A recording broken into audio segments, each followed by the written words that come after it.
Hey, welcome to Cliff's Ride. I'm here getting my window replaced at Mexico Auto Glass. Um, as an Uber rider, you're gonna need your window fixed. You can't have cracks in it. So this was the cheapest place in LA that I could find.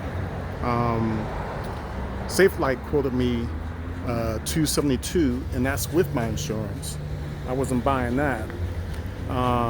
I went to another place, a friend of mine's, that quoted me $175.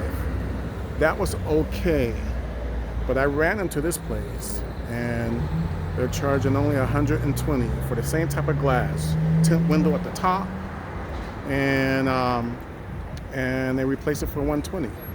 So that's where I'm at, and it's called Mexico Auto Glass. So if anybody's interested, I'll even post a link to this place if you need a windshield replaced. Okay? All right, I'm out.